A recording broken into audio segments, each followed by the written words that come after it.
पुस्तक हे फक्त कागदावर छापलेले शब्द नसतात, तर ते असतात विचार, ते असतात क्रांती, ते असतात आयुष्य बदलण्याची ताकद. आणि जर एखाद्या माणसाने पुस्तकांनाच आपलं आयुष्य बनवलं, तर तो माणूस बनतो इतिहास. आज पुस्तक दिनानिमित्त आपण जाणून घेणार आहोत त्या महामानवाची कथा, ज्याने पुस्तकांमधून स्वतःचं नशीब लिहिलं, ते म्हणजे डॉक्टर बाबासाहेब आंबेडकर. मध्य प्रदेशमधील महू या छोट्याशा गावात एक गरीब कुटुंबात एक मुलगा जन्माला आला. नाव होतं भीमराव. गरीब घर, साधं जीवन. लहानपणापासूनच भीमराव हुशार होता, पण त्याचं आयुष्य सोपं नव्हतं.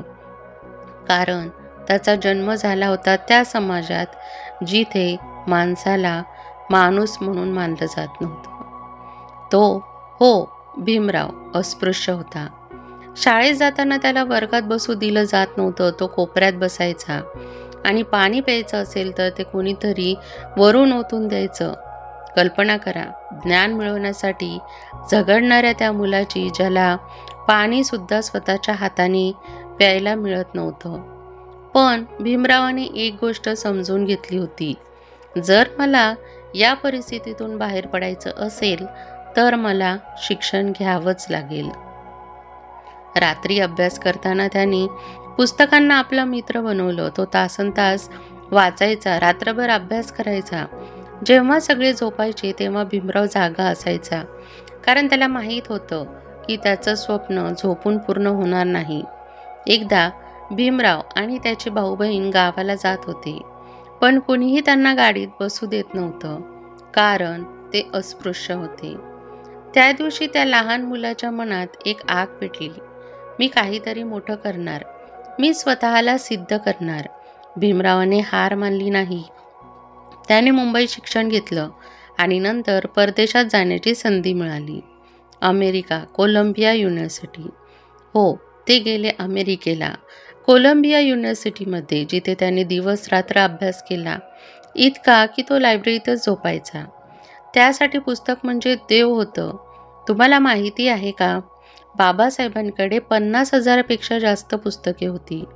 मोठी लायब्ररी होती. त्यांनी आयुष्यभर ज्ञान मिळवण्यासाठी स्वतःला झोकून दिलं, कारण त्यांना माहीत होतं की समाज बदलायचा असेल तर विचार बदलावे लागतील, आणि विचार बदलतात पुस्तकांमधून.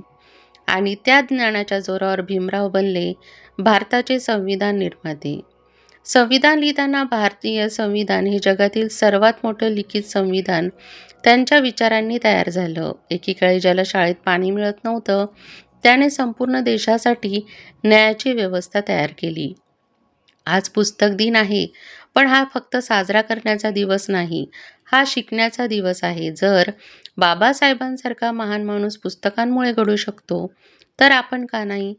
आज एक निर्णय घ्या. मोबाईलवर वेळ वाया घालवण्यापेक्षा एक पुस्तक वाचा, कारण तुमचं भविष्य तुमच्या हातात नाही, ते आहे तुमच्या पुस्तकात. एका गरीब घरात जन्मलेला, अस्पृश्यतेच्या वेदना सहन करणारा, पुस्तकांवर प्रेम करणारा तो मुलगा आता बनला होता ज्ञानाचा महासागर.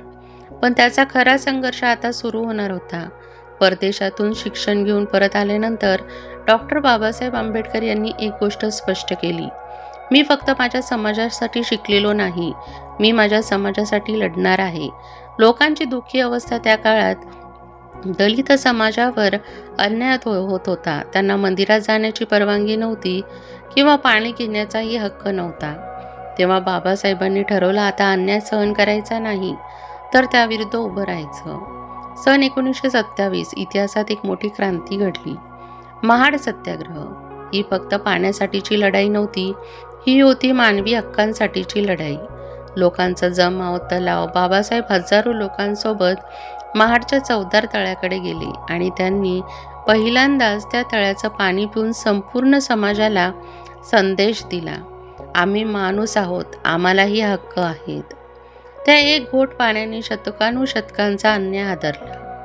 पण बाबासाहेबांचा संघर्ष इतक्यावर थांबला नाही. त्यांचा सामना झाला देशातील मोठ्या नेत्यांशी. 2 व्यक्तिमत्वे समोरासमोर. एकीकडे होते महात्मा गांधी आणि दुसरीकडे बाबासाहेब. दोघांचं उद्दिष्ट एकच होतं, पण मार्ग वेगळे होते. गांधीजी म्हणत होते, सर्वजण एकत्र राहूया. पण बाबासाहेब म्हणत होते, समान हक्क मिळाल्याशिवाय एकता शक्य नाही. हा संघर्ष होता विचारांचा, न्यायाचा आणि स्वाभिमानाचा. 1932 मध्ये मोठा निर्णय घेण्याची वेळ आली. पुना करार हा भारतीय इतिहासातील अत्यंत महत्त्वाचा करार. बाबासाहेबांनी दलितांसाठी स्वतंत्र मतदारसंघाची मागणी केली, पण गांधीजींनी त्याला विरोध केला आणि मग देशभरात तणाव वाढला. शेवटी दोघांमध्ये एक करार झाला. त्यामुळे दलितांना आरक्षण मिळालं, पण स्वतंत्र मतदारसंघ नाही. हा निर्णय सोपा नव्हता, पण तो देशाच्या भविष्यासाठी घेतला गेला. बाबासाहेब फक्त एक नेता नव्हते, ते एक महान लेखक होते, ज्यांनी अनेक पुस्तके लिहिली, ज्यात त्यांनी समाजातील विषमता उघड केली. ॲनिहिलेशन ऑफ कास्ट हे त्याचं एक प्रसिद्ध पुस्तक, ज्यात त्यांनी स्पष्ट सांगितलं, जातीव्यवस्था नष्ट केली नाही तर समाज कधीच प्रगती करणार नाही. त्यांचे शब्द हे फक्त शब्द नव्हते, ते होते एक क्रांती. स्वातंत्र्यानंतर बाबासाहेबांनी देशाची मोठी जबाबदारी देण्यात आली. ते बनले भारताचे पहिले कायदेमंत्री, संसद आणि त्यानंतर त्यांनी भारताचं भविष्य घडवलं. एकेकाळी ज्याला समाजाने नाकारलं त्यालाच देशाने स्वीकारलं. पण बाबासाहेबांचा संघर्ष अजून संपलेला नव्हता. त्यांना जाणवत होतं की समाज अजूनही बदललेला नाही.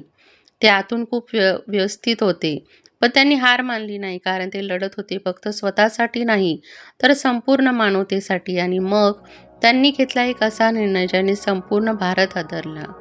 त्यांनी धर्म बदलला. का घेतला हा निर्णय? काय होतं त्यामागचं सत्य कारण? एक मनुष्य ज्याने आयुष्यभर अन्यायाविरुद्ध लढा दिला, ज्याने पुस्तकांमधून जग बदलण्याची ताकद मिळवली, तो आता उभा होता त्याच्या आयुष्यातील सर्वात मोठ्या निर्णयासमोर. डॉक्टर बाबासाहेब आंबेडकर यांनी एकदा ठामपणे सांगितलं होतं, मी हिंदू म्हणून जन्मलो, पण हिंदू म्हणून मी मरणार नाही. ही फक्त घोषणा नव्हती, ही होती शतकानुशतकांच्या अन्यायाविरुद्धची क्रांती.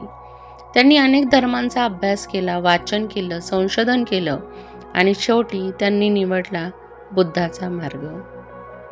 14 ऑक्टोबर 1956 नागपूरमध्ये एका ऐतिहासिक घटना घडली. धम्मदीक्षा सोहळा. 1956 दीक्षाभूमी येथे लाखोंचा जनसमुदाय, लाखो लोकांच्या साक्षीने बाबासाहेबांनी बौद्ध धर्म स्वीकारला. आणि फक्त त्यांनीच नाही तर लाखो लोकांनी त्यांच्यासोबत नवीन आयुष्याची सुरुवात केली. तो क्षण होता स्वाभिमानाचा, मुक्तीचा आणि नव्या सुरुवातीचा. धम्मदीक्षेनंतर बाबासाहेब खूप थकले होते. शरीर साथ देत नव्हतं, पण मन अजूनही लढत होतं. रात्री लिहिताना ते शेवटपर्यंत लिहित राहिले, विचार मांडत राहिले. त्यांचं शेवटचं महान कार्य द बुद्ध अँड हिज धम्मा, ज्यात त्यांनी बुद्धाच्या विचारांद्वारे मानवतेचा मार्ग दाखवला. 6 डिसेंबर 1956 एक दुःखद बातमी संपूर्ण देशात पसरली. डॉक्टर बाबासाहेब आंबेडकर आता आपल्यामध्ये नव्हते. पण महान माणूस कधी मरत नाही. त्यांचे विचार, त्यांचे कार्य ते नेहमी जिवंत राहतात. आज आपण पुस्तक दिन साजरा करतो, पण बाबासाहेबांनी आपल्याला शिकवलं, पुस्तक फक्त वाचायचं नसतं, ते जगायचं असतं. त्यांनी पुस्तकांमधून स्वतःचं नशीब बदललं आणि संपूर्ण देशाचं भविष्य घडवलं. जर एक गरीब वंचित मुलगा, ज्याला शाळेत पाणीही मिळत नव्हतं, तो भारताचा संविधान निर्माता बनू शकतो, तर तुम्ही का नाही? तुमच्याकडे मोबाईल आहे, इंटरनेट आहे, संधी आहे. फक्त एक गोष्ट नाही, ती म्हणजे निर्णय. आज एक निर्णय घ्या. दररोज 30 मिनिटं वाचा, कारण तुमचं आयुष्य बदलणारी गोष्ट कदाचित एखाद्या पुस्तकातच लपलेली आहे. जर बाबासाहेबांची ही प्रेरणादायी कथा तुम्हाला आवडली असेल तर व्हिडिओला लाईक करा, शेअर करा आणि चॅनलला सबस्क्राईब करा, कारण आपण आणणार आहोत अशाच आयुष्य बदलणाऱ्या कथा.